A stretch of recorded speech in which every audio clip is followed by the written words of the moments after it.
So I think it's important to stress the reforms that we have seen so far have not been entrenched in law. So there have been no legal or constitutional reforms which either reduce the power of the military or indeed make Burma more democratic. So these are welcome first stages, but it is a very, very long way from anything closely approximating democracy.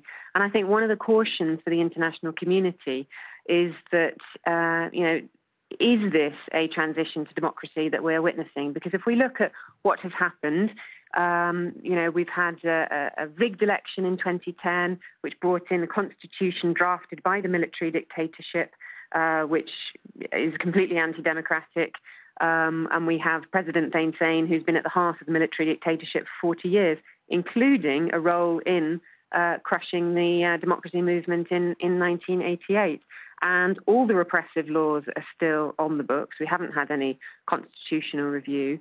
There are still hundreds of political prisoners. There are still serious human rights abuses that are, could be classified as war crimes and crimes against humanity.